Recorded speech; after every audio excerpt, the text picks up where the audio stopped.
Hello, everybody. Welcome to the Witches Movie Coven.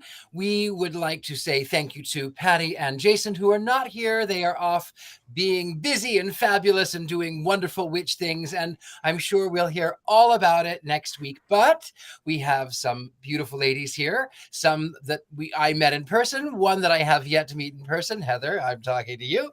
I will meet Heather in person, but I'll start with you. Heather, how are you? I'm doing great. I'm here looking forward to a show. You don't look like Patty, but you are playing Patty tonight, and you're doing a spectacular job starting out. I am. If you're not used to watching the show, I'm Heather Greene. I'm a film historian and a witch, and I wrote the book Lights, Camera, Witchcraft, all things witches and movies. So I'm looking forward to talking about, there's my book. I'm looking forward to talking about our movie tonight. And speaking of things that you have done, I got this lovely little gift in the mail. Can you see? I love this little thing. Can you tell us about this lovely little thing? Sure, I can. Well, I don't have my phone with me to demonstrate, unless you have your phone to demonstrate. I have my phone right here. Oh, there you go. So it is a phone holder specifically designed for the witch person, the witchy person, or someone who likes pentacles, and it's great for the desk, and it's also great for travel because it comes apart and you can take it everywhere. That way you're not holding it constantly or leaning up against books. So this is our little design on the Bewitched home, where we make gifts and home decor for the discerning witch. Yep, and you should definitely check it out, as well as all of her books. If you are interested in anything that is film related, anything that is witchy, Heather Greene is a fount of knowledge. I am always astounded at the amount of research that you do. And then you're welcome, of course. And then we go to Ms. Courtney Buckley. Hello, Ms. Courtney Buckley. That's me. Hi, how are you? I am well. How are you? Listen, long time no see. I know, it feels like it was 20 years. I know. In reality, it was several days. I got to finally meet you in person. In the middle of the night, I might add. It was the middle of the night, which is the scariest time to meet me. Is in the middle. I was coming off the scariest part of my road trip adventure, where I drove through white-knuckled and screaming Times Square in the middle of the night, and in a rental car nonetheless, so I couldn't run people over. And it was terrifying. Now, what was scarier, Times Square or the Villisca Axe murder house? Listen, that's really a tough one. I'm going to say the fact that I still have yet to sleep with the lights off or without nightmares. I'm going to have to go with Villisca, but just by a hair. And I don't know if you guys can see the awesome shirt that I'm wearing, but the Axe Ham of Villisca shirts have come in. Now, there is a story behind that. For those of you who have not seen Scared and Alone, Ms. Courtney Buckley, why don't you tell us what that represents? Well, so at the Villisca Axe murder house, obviously this terrible, terrible crime took place. The killer, after killing all these people, sat in the kitchen, made a meal. There was a side of bacon out that he seemed like he was going to make a meal with. So when we went to do Scared and Alone, I went and, I was going to replicate this final meal at the table towards the end of the show. And I got ham because you can't eat raw bacon. So I got the ham and I put it in a bag and I forgot it. And then, I got all set up in the house, went back out, got the food, brought it back in the house. Chaos ensued. If you haven't seen the episode, watch it. But then at the end, I go to set up to eat this ham and the ham is gone. And I had been not myself. You'll have to watch and see. I had been not myself. And so I was very angry about everything, but I was irate about the ham, and I would not let go of the fact that the ham was gone. So on the back of my shirt, I don't know if you'll be able to see it. It's my famous quote of the night, which is, "Where's my ham?" So you can order these delightful shirts on mysterycontrol.com. It says the Axe Ham of Villisca, and that's how we commemorate that, trauma that we all went through. So it was definitely trauma, but then you got to come and you got to see me in the middle of the night, and then we talked about the other painting that is there, because after the Axe murder house, she went to the Allegheny prison jail thing? Yeah, it was the Allegan County Historical Society and Old Jail Museum, and you painted the creature of my nightmares without even knowing that it was there. That would be this friend right here. Its eyeballs. There was this dummy in the solitary confinement cell, and it was wearing a horrific mask, and it had like glass eyes, and one eye was looking at me, and one eye was like flipped underneath. And they made me go in the cell with this horrible dummy, and I'm sitting there looking at the dummy, looking at the painting on my little teeny phone screen, and I was like, "Wait a minute, this is what you're painting?" And then we all came to the realization it was terrible, and now it lives in my house because your painting is beautiful and I love it. Well, I love you too, and it was so good to see you and meet Yes. you. And I'll see you next week too. Right? I mean, no, Yes. like this week. Like tomorrow, I think. Tomorrow. It's tomorrow. So I got a double portion of Courtney. And speaking of double portions and being bosom buddies, I'm going to introduce you my very dear friend, Ms. Brandi Graber. Brandi is one of my longest friends. I won't say she's my oldest friend, but Ms. Brandi is one of my longest friendships. And we'll talk a little bit about some of what she's doing and some of the things that she has done. But I would be remiss if I did not share this very special to me story. So one of my favorite stories about Brandi is that I was young. We were doing Lost in Yonkers together, which is a play. And instead of preparing myself mentally to go on stage, I was 12 or 13 and I was very, very gay, and I was questioning and trying to figure out who I was. And this image popped in my head of me in the future, sitting in my throne chair, which I'm not sitting in now, but sitting in my throne chair with a suit. And I went, oh, no. Oh, that's so gay. That's very gay. That people are going to think that's really gay. So I reconjured up this image in my mind, and it was the 90s. And I thought, what do men wear? Oh, yes, they wear flannels and they wear holy jeans and they wear beanie caps. It's the 90s, by the way, right? So I hear Brandi's very distinct cadence in my head, and she says, well, I really liked the first one better, but I just want you to be happy, but I really liked the first one better. And I thought, how can she? And I turn around and there is my friend looking at me with this sweet smile, like she was knowing. And so I went, oh shit, she can hear me. Pardon. Oh crap. She can hear me. Crap, she can hear me. And she says, I went brick wall.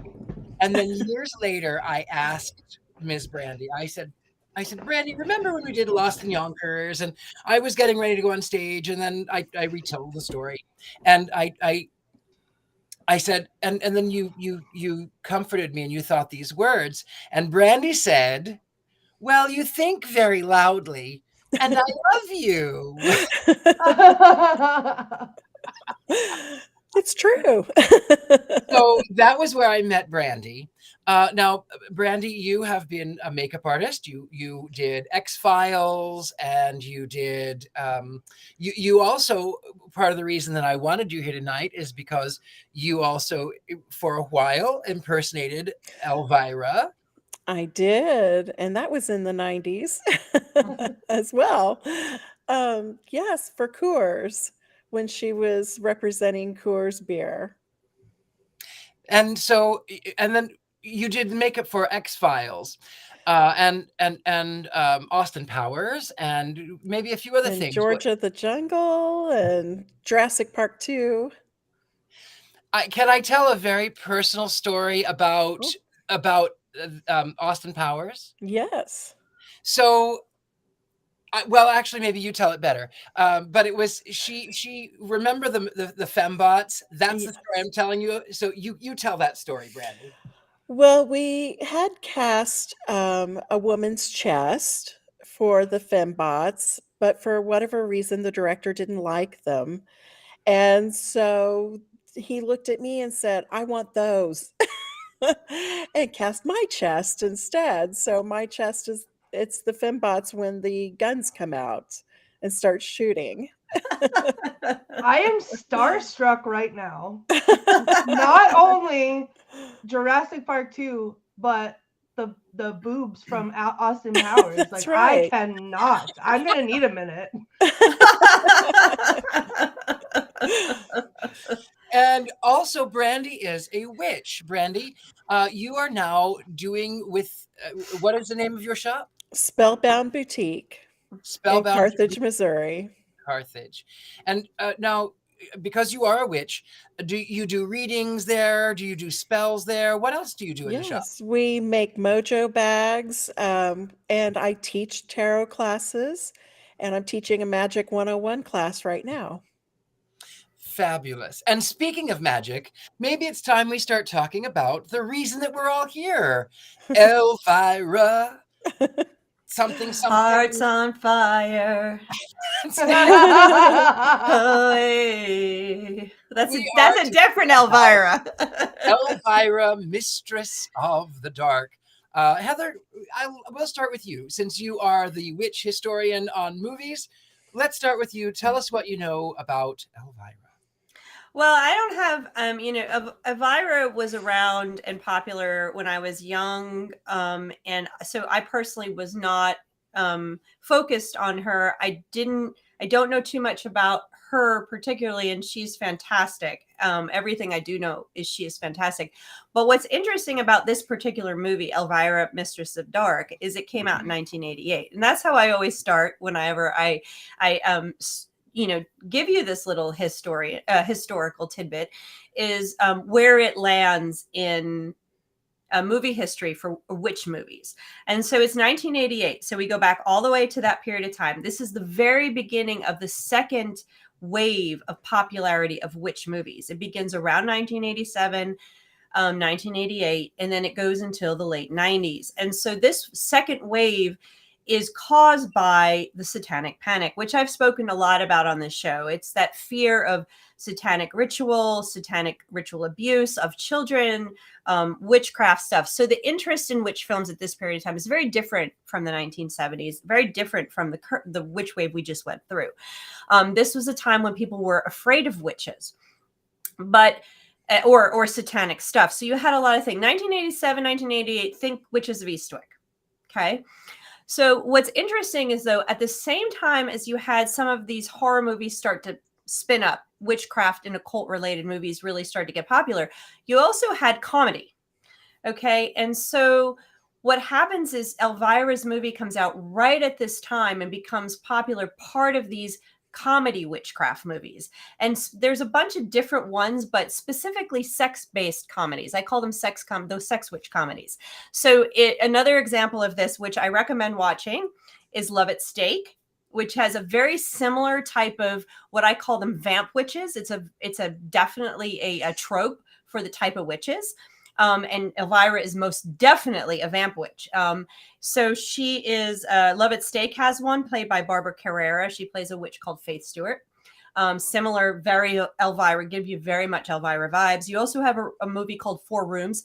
So fun to watch if you want to watch Four Rooms. The witch part of it is only the first segment of the movie. Madonna is actually in that one.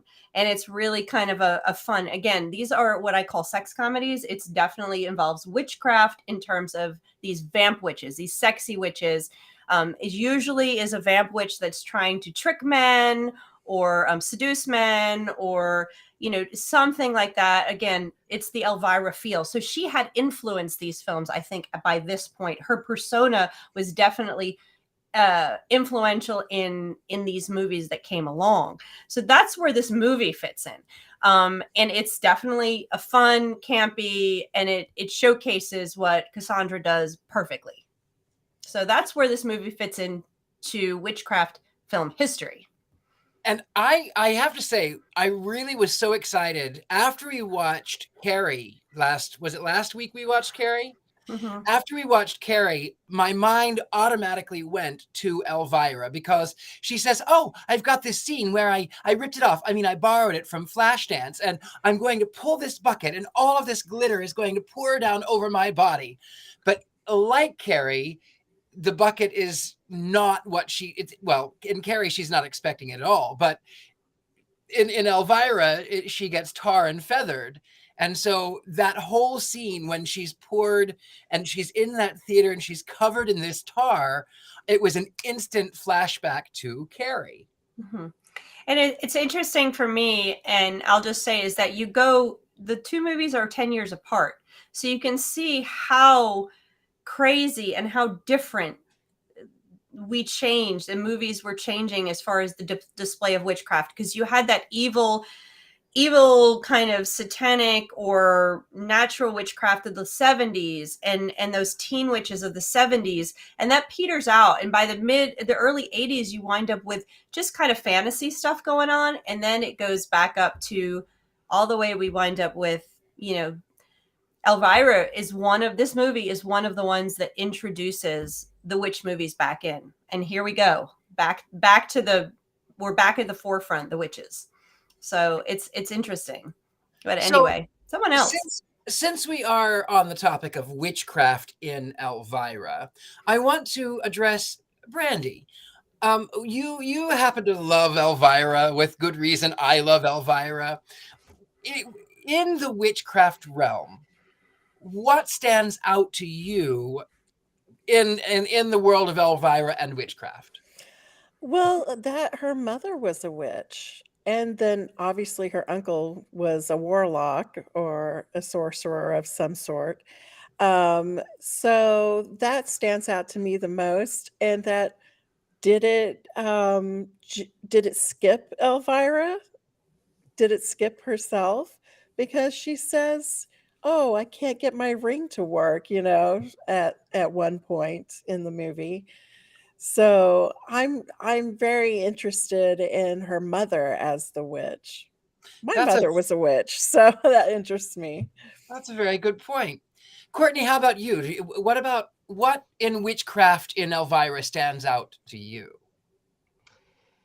I think the scene for me was when it was the cookbook, the recipe book, and she cooks the casserole, and then they go to eat it, and then it comes alive. And I was like, up until then, honestly, this was my first time watching this movie tonight, and I knew who Elvira was. Like, I knew what she looked like. I didn't know anything about her. I had never seen the movie, and up until then, I was like, okay, so this is a movie about her boobs, basically. Yes. I was like, I don't really understand why we're watching this. Like, once again, I'm in this mode of like, am I watching the wrong movie again? Like, I don't know what's going on. And then the thing comes out of the casserole, and I was like, there it is. And then it was on from there. Well, for me, there's a lot of magic in this film, and there's on a personal level, my sister, who has always been very sort of evangelical, very Christian, very she was obsessed with Elvira, obsessed. And she said that one day when she goes to heaven, she wants to look like the combination of Dolly Parton and Elvira. And I even as a kid, she had these comic books, and I was so fascinated by the Mistress of the Dark. So there's a little bit of that magic, but then in a very real, personal, real world magic, and being someone who is slightly macabre, someone who is also kind of sexual, maybe who am I kidding? I'm a lot more than kind of, but anyway, she goes into this small town, and the way that she is, I want to say received, but that's not the word. She was not received. Yeah. And it was a fight, even when she's driving from, she's dealing with the man who buys the station, who only sees her as a nympho. And he makes very lewd comments about her, and she just wants to be left alone. And then she goes to Falwell, Massachusetts, and of course Falwell we know is Jerry Falwell, and the moral majority. And so for me, the magic is palpable in a very real case. Mm-hmm. Can I just say, I feel like I've been on a streak lately of not enjoying the movies that we've watched. I've not been on the Wands Up team. So going into this, seeing that first scene with I had no idea what was happening because again, I didn't know anything about her. And I'm sitting there like, okay, what is this? Like, here we go again. Like, can I just make it through one? Like, can I be a positive person? Maybe. But then the literal minute she started talking, I was like, okay, I know what I want to be when I grow up. I loved it. Like, so this is I took notes on all my favorite parts. Do you have quotes? I do. Can you give us a quote? Yep. The first quote, the one that made me get up and get my pen and my paper, was when the guy said, "Hey, baby, I've got something to show you." And she looks him dead in his eye and says, "Sorry, left my magnifying glass at home."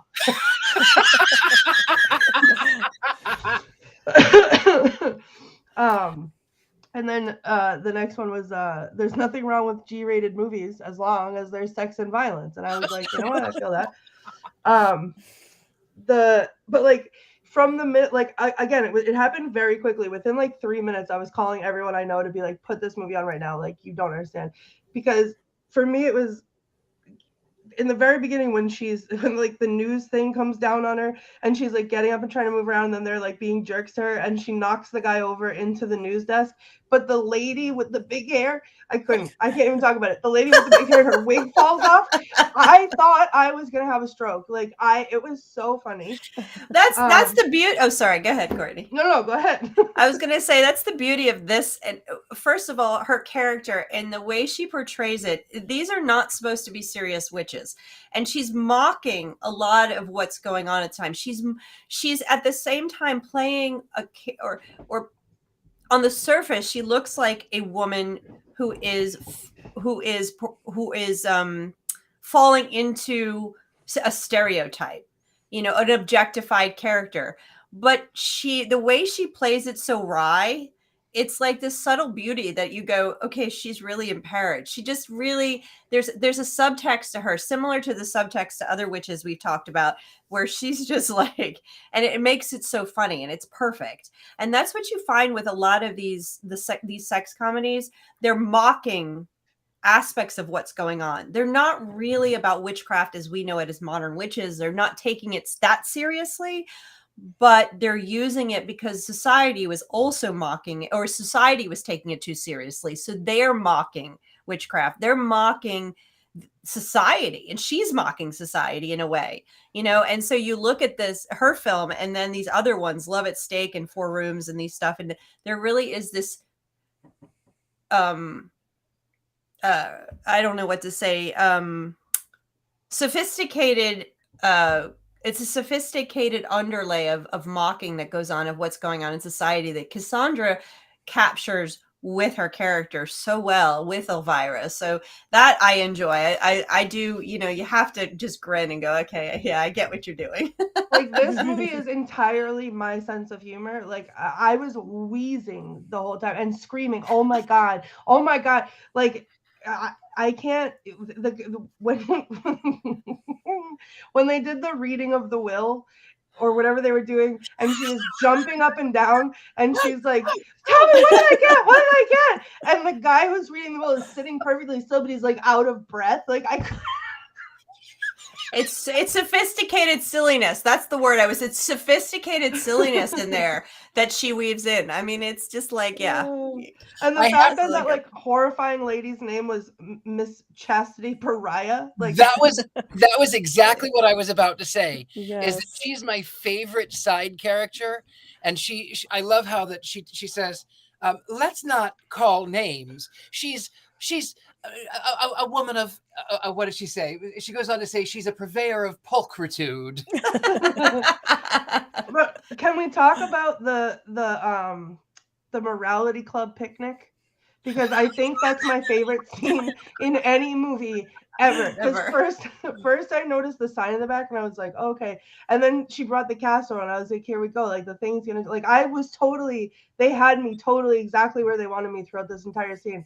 And then the slow realization as they're like, and I was like, it's gonna happen. It's gonna happen. And whenever the dude, he was like, he picked up the sausage and he's like, remind you of anything? And then she holds up the taco shell. They're at a picnic and she's got a taco shell and she's like, remind you of anything? I lost my mind. I That's lost perfect. my mind. It was so good. Oh, and then That's when they told Miss Chastity Pariah that she could have worn out a mechanical bull. Like, I can't. And that's what I Oh. imagine people like that are like in their home life. And they're, wagging their fingers at everybody in public, but in their real life. There is something to that, Brandi. And even now, the number one thing that the GOP is obsessed with right now is the bits of other people, the private bits. So it's like one is obsessed over something for so long, you begin to wonder, why are you obsessed over this? Exactly. And getting back to the idea of this, the subtleties of this film, they chose Massachusetts on purpose. Again, you wind up with, and I talk about this in my book throughout, is Salem, from the beginning. Salem captivates the American audiences from the beginning of Hollywood film. There's the most amount of Salem-based or Salem-inspired films were actually in the silent era. But Salem becomes not only stories about Salem like at the beginning, but it becomes a cue for witch films. And so you have a ton of witch films, especially in this beginning part of this, in the early 80s, that are set in small town New England or Massachusetts. And those are subtle or not so subtle cues for the Salem story to cue the audience. So you have that set up right now. You have Elvira, you have Massachusetts, small town. And that not only sets up the Salem, what that sets up is exactly what you guys are talking about. This sort of battle between hyper conservative culture and all of these things with the bits and all that versus Elvira, who's challenging everything everywhere in all directions. And so you have that set up just with the idea that this is set in Falwell, Massachusetts. I mean, that's a perfect, they did that beautifully. That's a nice piece right there. There is something, though, even though we know where it takes place, we know that it's in Salem, we know that it's Massachusetts, we know that it's on the East Coast. The movie buff in me, every time they saw the town, I could not help but see Back to the Future. I just could not. Small town. But it was filmed on the same backlot. Oh, okay. So it is a small town, but even the movie theater where they're showing how to do duck calls, and then Chastity Pariah finds out, anyway. So that was the same movie theater that the DeLorean crashed in Back to the Future. Mm-hmm. Small town America, small town America. Hollywood doesn't care. It's all the same. Small town America. And they also do, they reference, the Salem Charter, that was written way back in the day, too, that, this is how they're going to prosecute Elvira is because of this ancient charter from the days of the Salem witch trials, which is ridiculous because then they're building up these, pyres to burn her at the stake, and that's not what happened. But, I mean, to me, it tickles me because it's so outlandish and ridiculous that it just fits right in. Mm-hmm. And don't you find it funny that her uncle, who is clearly a practicing magician, sorcerer, wizard, he's the one that brings that law to the forefront. He's the one that stirs up the extremists on the right who says, oh, well, we can get rid of her with this law because she is, and this is what's happening, and she is taking away from you. Mm-hmm. He's a witch himself. Mm-hmm. I just find that even in a more modern parallel, even that to be astounding. My favorite thing... Oh, sorry. No, go ahead, Courtney. I was just going to say real quick, my favorite thing about him is when her shoe went in his head, and then he said, he did this stupid thing, and he, rips it out, and he's got, the bleeding hole, and he's like, oh, that hurts.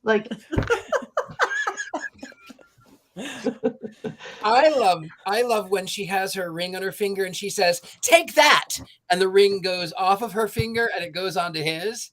And that, for me, you have to be very careful in witchcraft. You have to be very careful what you ask for. She was trying to say, I want the ring to do something to you, but she said, take that with the ring. So when you are practicing witchcraft, be very, very careful what you say, because the universe, the energies, the gods, the goddesses, whatever it is that you are, whatever your practice is, they don't care. They will do what you say. So you have to be very careful when you are conducting magic. That is absolutely true. Intent is everything, and words are just as words have to be clear. The universe must get it right, specific. Yes. That is Words are absolutely true. wands. Yes. Oh, I like that. Words are love wands. I like that. that. Words are wands. We need that on a t-shirt. Words are certainly wands. I love that. So Yeah, they do have a lot of power. And you know, even getting back to the movie, the words having power, it was the written word of a 300-year-old law that sort of is the downpouring.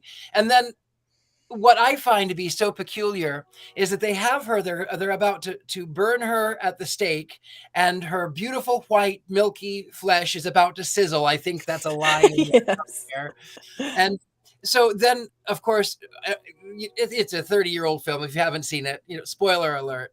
But so she gets her hands free, and she calls up to the heavens, and it begins to pour down all of this rain, and it puts out all of the smoke. And then instantly, these people who were out to kill her, it was the proverbial damper of nope. And I sometimes wish in my own world that a little bit of rain would just do the same thing. It would those people who leave tracts in my car or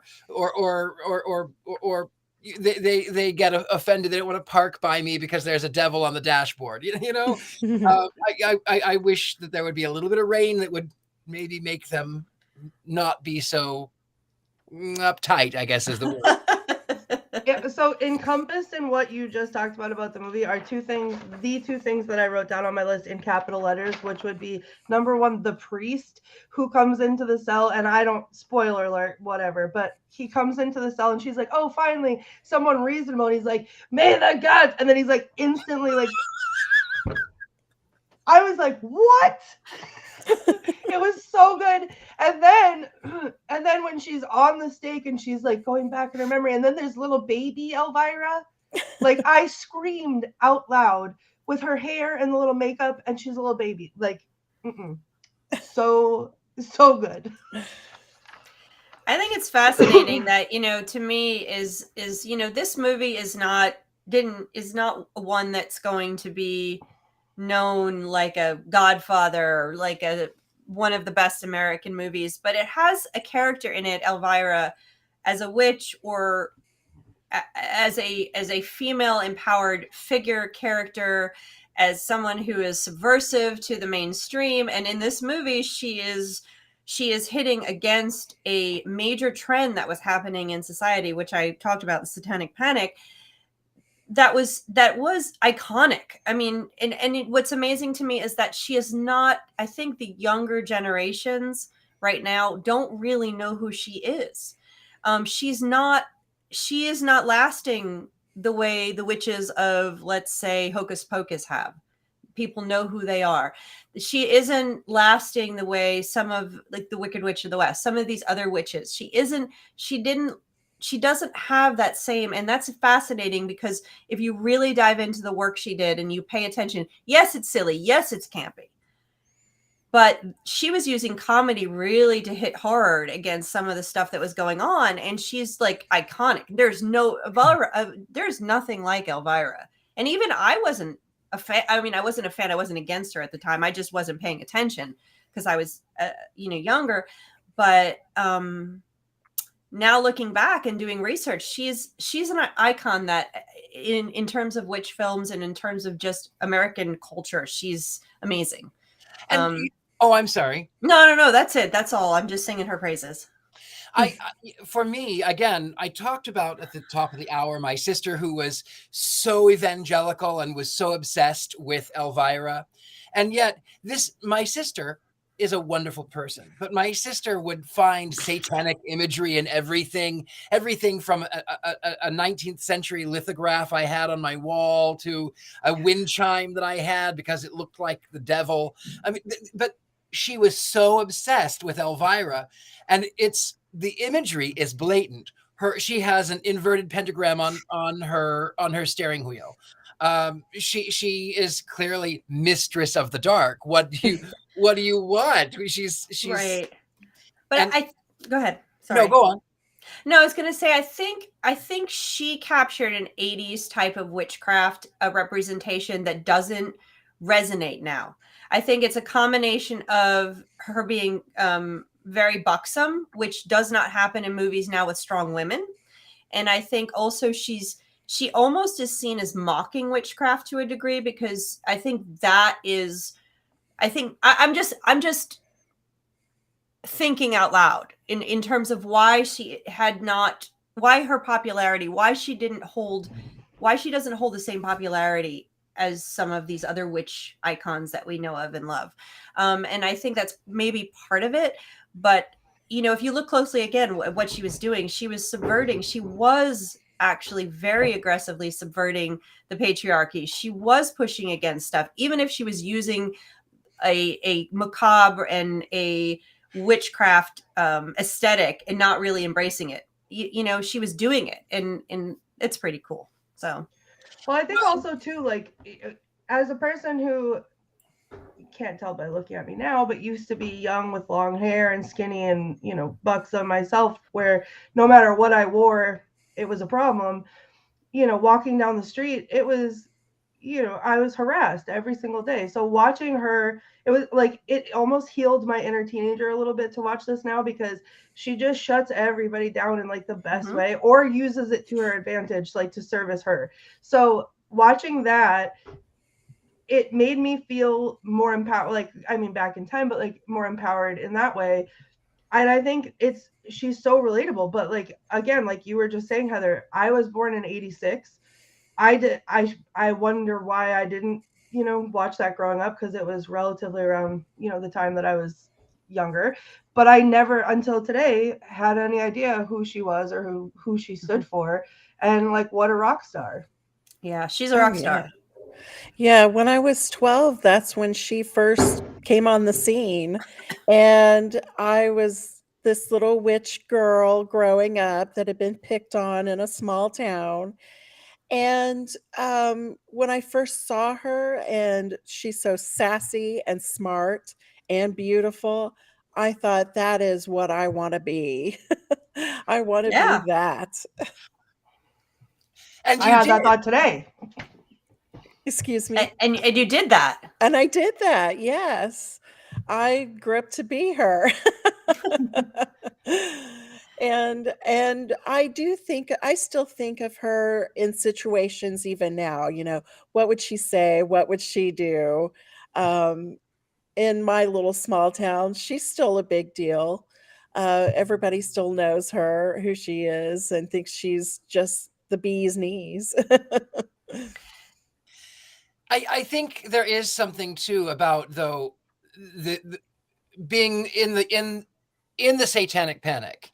I grew up, as you well know, I grew up in the evangelical movement, and it was the mid 80s. I got to celebrate Halloween one time.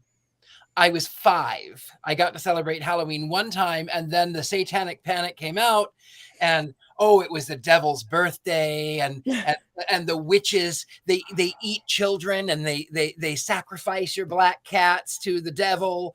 And I couldn't even watch the Smurfs.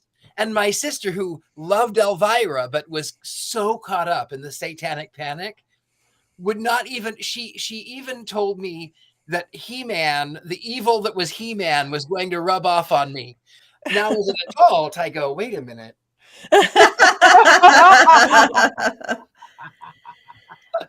And there was, of course, we've got the Reaganomics in the 80s, and it was a lot. And there are a lot of parallels that are sort of even in a more contemporary world. And I think being in the Midwest, there is still a lot of those parallels. I think the Satanic Panic never went away in the middle of the country. To a No, degree. it's still strong, sadly. The original panic died legally by the end of the 90s, and we had a dip, but aspects of it remained. Absolutely. I mean, aspects of the concepts remained. The evangelical and fundamentalist movement that fueled the original Satanic Panic, most certainly. And you know what? That was actually fueled by something that threads that had existed since, I mean, you could trace it from Salem and the threads of this fundamentalism, that these beliefs, they're core and underlying in our culture. And so they rear their ugly heads at periods of time. And so we're seeing that now again, of course. I'm about to write another article on this. Actually, I'm researching it. So, and I've written several articles on that, which you can find links to on my website if you're interested in learning more about the Satanic Panic and how that played out in the 80s. But with Elvira, I think what's interesting about this and movies like Mistress of the Dark, like I keep mentioning Love at Stake and Four Rooms, and if you like silly, this type of comedy for witches of this period of time, you must go see these two other movies because they're a riot. And they also push against, in a way, the Satanic Panic in the way horror and drama were not doing. So if you're looking at things like Hocus Pocus or The Witches or Witches of Eastwick, these other movies that came out at the same time during this late 80s and early 90s, these movies were playing into the fear. You know, Hocus Pocus is about witches eating children. This movie scared children. You talk about Witches of Eastwick, again, devil worship, and you have a series of them. Love at Stake, similarly set in a Salem type town, really is mocking the moral panic. She's mocking moral panic, Elvira, and that's why this is impressive. And comedy sometimes, and this was said about Bewitched, comedy sometimes is one of the best ways to make cultural and social statements without being obvious. And so you see that in Love at Stake, silly films that nobody will ever remember, but if you watch them, you'll see that thread.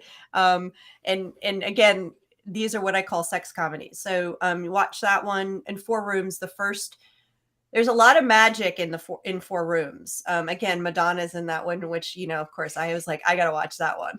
Oh, Madonna is a witch? What? So, I mean, I think she is. Well, you know, you can, this is, yeah, there's Love at Stake. It's hysterical. And are these on our list to cover? We can cover them if you want. I feel like I if it's in the vein of Elvira, I'm in, because Love at Stake is Four Rooms is only the very first segment of it. It's a series of, I think, 4 episodes, and the witch one is the very first one. It's called The Missing Ingredient, and they're doing a spell to resurrect or to call down and invoke Diana, I believe, the goddess. And one of the witches forgets the ingredient, which happens to be semen. So then she has to go out and get the bellhop and procure the ingredient for the rest of the spell. It's like a 15-minute segment. So like I said, this is in the vein of the Elvira movie. There's like several of them. I'm literally looking at where I can watch it when we get off of here. Right? Love at Stake. No, Pluto. It's on Pluto. Okay. Four Rooms is on Pluto. So these are fun like comedies that use witchcraft at this period of time. That, again, Four Rooms not so much, but Love at Stake and Elvira, they push against the Satanic Panic, which is notable for this period of time. You know, I don't remember the Satanic Panic very closely, but this is when I personally got very interested in witchcraft. So I'm sure the Satanic Panic led to my awareness of the practice of witchcraft. And, you know, I did at one point go legend tripping, and I will admit that we went to this place in New Jersey and drove around backwards 3 times at midnight trying to see if we could get the devil to rise up in the middle of the upside down cross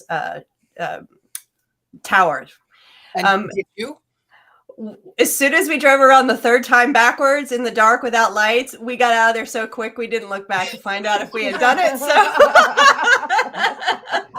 but it's called Devil's Tower in New Jersey. It's in Alpine, New Jersey. It's a famous site that has all kinds of lore and lots of teenagers trying to legend trip that it's really an upside down cross and you got to go drive around at midnight 3 times. But anyway, it's still there. But I don't know if we did or not. I was probably driving through that when I learned that I had to drive through Times Square. You know, maybe. Did you wave? Hey, I know who brought you back. That was what I was doing. Anyway, go ahead. I was going to say in the Midwest, there's the spook light. Yes, we have the spook light. And if you drive down this certain road, the Devil's Promenade, I think they call it now, you will see the spook light. It'll come down the road at you. Wow. That sounds suspiciously like a UFO, and I'm out. I don't want anything to do with that.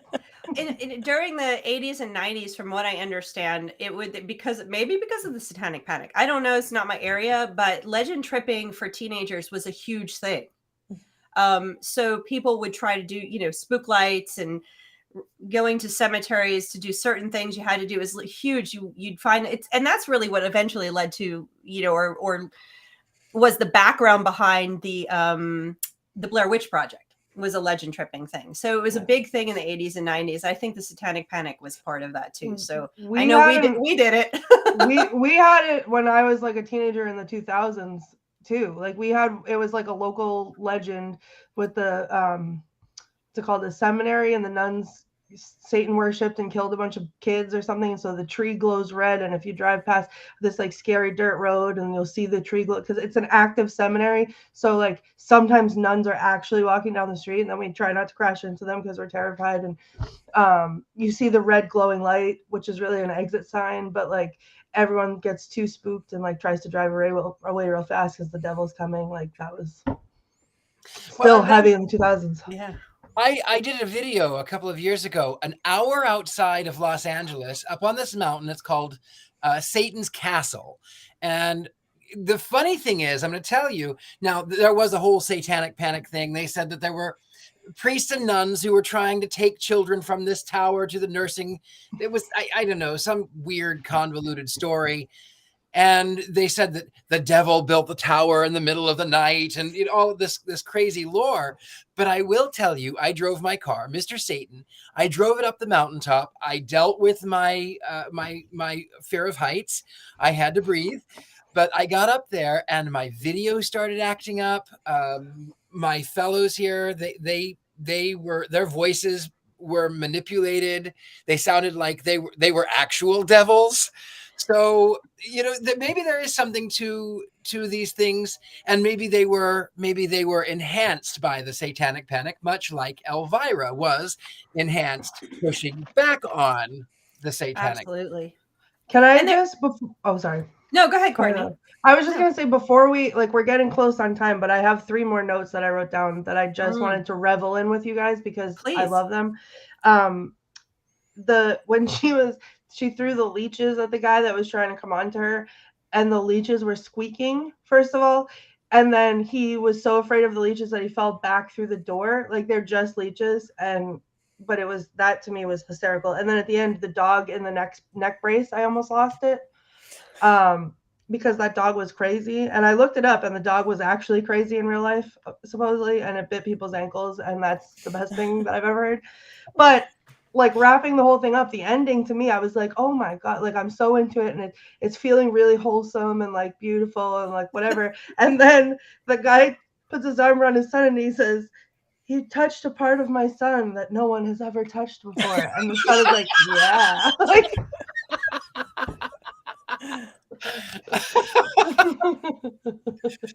Yeah. So yeah, that was just I worked hard on these, and because I wanted to share. I mean, there are with you guys. So many one-liners that she has when they're trying to fix up the house so she can sell it. Sure, grab a tool and start a banging. Yeah. I I think that literally every time I wrote something down, I'd miss 4 more things. So it was like because I was too busy writing. But yeah. I think the one quote that was just came up about Elvira being very beautiful. She is, physically beautiful. She has a a very 80s look, definitely in her the way she's presented. She looks like a rock and roller. She fits in with the heavy metal promotional stuff that was going on in the 80s that was using witchcraft too. She fits into that whole aesthetic that was happening. But I really think what I like, and when we say is that she was very beautiful, I just think that that demeanor, that pushing back against the patriarchy, being who she is with no remorse, no regret, with no apologies, that to me is the most beautiful part about her. And that comes through in this stupid, silly little comedy, like I said, sophisticated comedy. And I just wanted to ask, I know we're getting close on time and we have to do all of our stuff, but Brandi, I would like to know from you, I'm curious, is what it was like impersonating her. Like, how did that make you feel? How did people react to you? I mean, did that change did that do something for you as a witch and as a person? Oh, it was very empowering. And actually, I thought that people would treat me like a bimbo, Mhm. but they didn't. They had respect for me. And so that really stuck with me.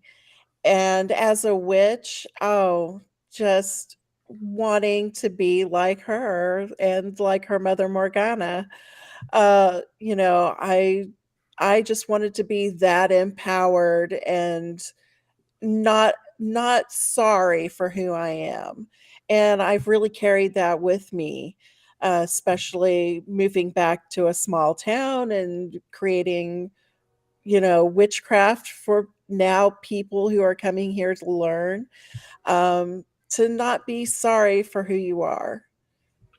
That's I love awesome. that. Yeah. Amazing.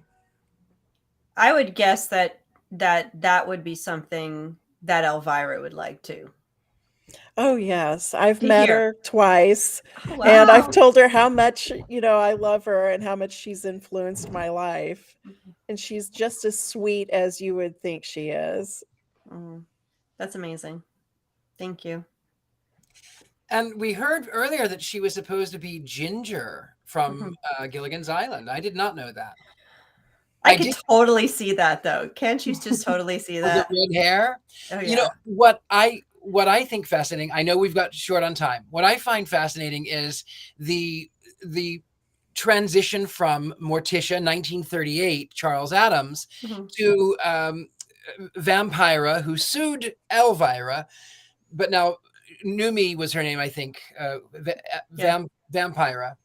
She was asked to be Morticia. They were we're gonna do this show, and she said, no, I don't feel right about doing that to Charles. Let me sort of alter it and create my own, which is why the lawsuit against Cassandra as Elvira failed, because she was clearly borrowing off of Charles Adams, who was borrowing from other characters as well. So, just a little progression, make it your own, I think. Yeah. All right. We have just a few more minutes. So one's up, one's down. Are you ready? Everyone, you can vote at home. I want to see your wands. One's up, one's down. I'm gonna do my wand way, way, way, way up. So I don't I'm, have a wand because mine's still packed, but I have a humorous.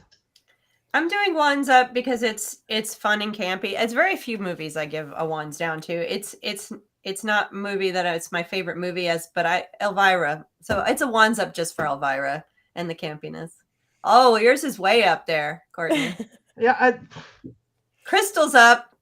Yes, crystals. One's up, one's up. Yes, that's Good. one of my Everyone very has favorite movies. wands That's up. awesome. Everybody is wands up. That's good. That's really good. So I guess now we should go through and we should talk to everybody, see where you are, where we can find you. Let's start with Brandi, since we ended with you. Brandi, where can we find you? You can find me at Brandi Graber on Instagram or at Spellbound Boutique Carthage. And I'm here in Carthage for everybody to come see and get a reading from. I'm gonna have to take another road trip. I feel like. Yes.